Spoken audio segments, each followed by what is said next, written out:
जा गुलकार ऐं सिंध जा फ़नकार तमामु बहितरीन ऐं बहितरीन जेको आहे सो अदाकार आहिनि। अॼोके वीडियो में ॻाल्हि कंदासीं पाण मुनवर मौलाई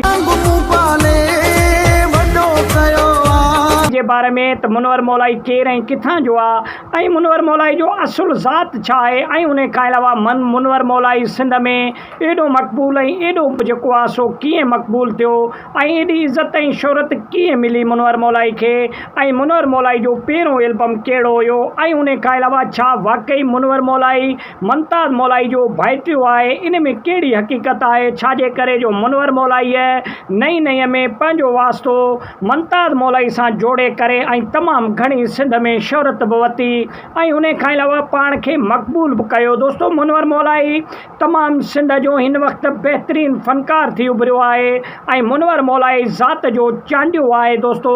ऐं उन खां अलावा मुनवर मौलाई ज़िले लाड़काणे सां तालुक़ रखे थो ऐं उन खां अलावा मुनवर मौलाई जा हिन वक़्तु कमो बेश सिंध में 20 खां मथे एल्बम रिलीज़ थी चुका आहिनि जेके तमामु घणो जेको आहे सो सिंध में वायरल बि आहिनि ऐं उन खां अलावा मुमताज़ मौलाई जो तमामु घणो हथु हुयो मुनवर मौलाई सां छाजे करे जो मुनवर मौलाई पाण मुमताज़ मौलाई खे ॾिसी करे गुलकारी जी तरफ़ क़दम रखियो ऐं मुमताज़ मौलाई सिंध जो हिकु बहितरीन शाइर बि आहे ऐं फ़नकार बि आहे। ईअं चयो थो वञे त मुमताज़ मौलाई मुनवर मौलाई खे पंहिंजी शाइरी लिखी करे ॾिनी।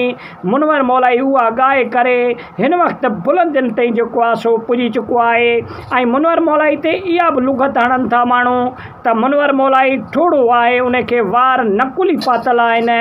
हिकु पिक्चर बि असां हिन में तव्हां सां गॾु शेयर कंदासीं दोस्तो। इहा थी अलॻि ॻाल्हि लेकिन सिंध जा आर्टिस्ट ऐं सिंध में चांडियनि खे तमामु घणी मोट मिलियल आहे ऐं चांडिया जेको आहे सो तमामु सिंध जा वॾा थाड़ेल बि रहिया ऐं सिंध जा वॾा फ़नकार बि रहिया जिन्हनि जो नालो अॼु ताईं बि तमामु घणो मक़बूल आहे दोस्तो। 1987-88 जे दौर में जलाल चांडिये जो उरूज हुयो सिंध में। हिन वक़्तु 2025 में मुमताज़ मौलाई ऐं मुनवर मौलाई जो तमामु घणो जेको आहे सो सिंध में नालो आहे ऐं उन खां अलावा सिंध में तमामु घणा ॿुधा पिया वञनि इहे ॿई फ़नकार दोस्तो। ॿई फ़नकार तमामु बहितरीन फ़नकार आहिनि सिंध जा ऐं सिंध जा एल्बम तमामु बहितरीन माण्हू ॿुधनि पिया हिननि जा ऐं मुनवर मौलाई जा बि खोड़ सारा एल्बम ऐं खोड़ सारा वाक़िया बि जेको आहे सो सोशल मीडिया ते हर वक़्तु वायरल थींदा रहंदा आहिनि।